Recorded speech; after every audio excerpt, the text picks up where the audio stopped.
부자 되는 세금 상식. 오늘은 조용히 물밑으로 은밀하게 증세된 상속증여세에 대해 이야기해 보겠습니다. 2024년 상속증여세를 대폭 인하하는 법이 7월에 발의되었으나 12월 국회 문턱을 넘지 못하고 전부 폐기되었습니다. 그런데요, 이 와중에 법과 시행령 개정이 아닌 다른 루트로 상속증여세가 대폭 증가하는 일이 벌어졌습니다.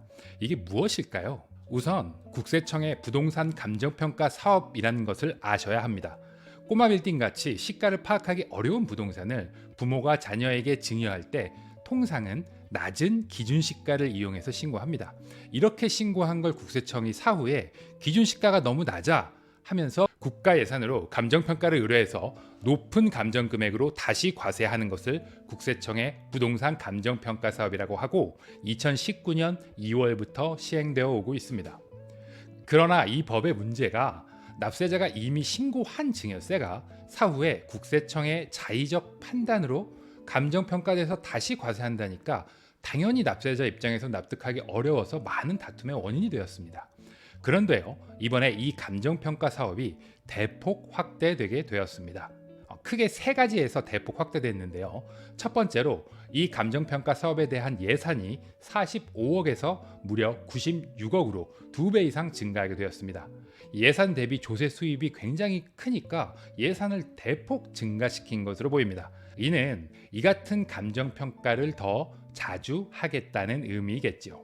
둘째로 기존의 이 사업 대상이 비주거용 부동산에 한정되어 있었는데요. 이번에 주거용 부동산까지 확대해서 적용한다는 것입니다. 이 부분이 치명적인데요. 이렇게 되면 서울 시내 빌라까지도 그 대상이 되게 됩니다.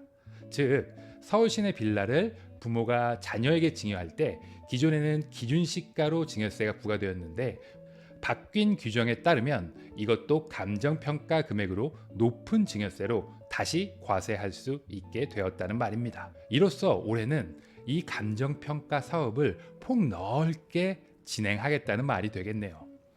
셋째로 기존에는 기준시가와 시가의 이 차이가 10억 이상 나는 경우가 이 감평사업 대상 부동산이었는데요. 이번에 개정 규정에서는 기준시가와 시가 차이가 5억만 되어도 이 감정평가로 증여세를 높여서 다시 고지해서 과세할 수 있게 되었습니다.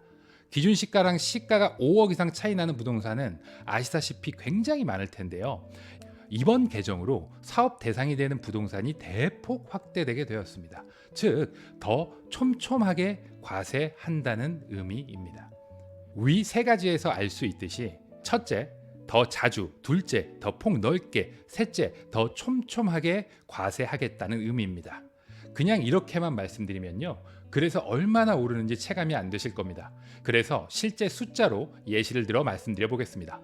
예를 들어 기준시가가 10억, 감정평가가 22억인 건물을 부모가 자녀에게 증여하는 경우에 기존에는 기준시가가 10억인 경우에 세금 2억 4천을 내고 증여를 할 수 있었는데요. 이걸 국세청이 감평으로 다시 사후에 계산하면 세금이 22억에 대한 세금 7억 2천만 원이 나옵니다.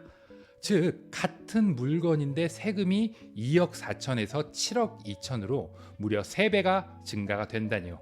그 차이가 너무 크지 않나요? 이렇게 되면 사실 고가의 부동산은 증여하고 그 부동산을 팔아서 세금 내야 할 판입니다. 사실상 증여하지 말라는 소리로 들리네요.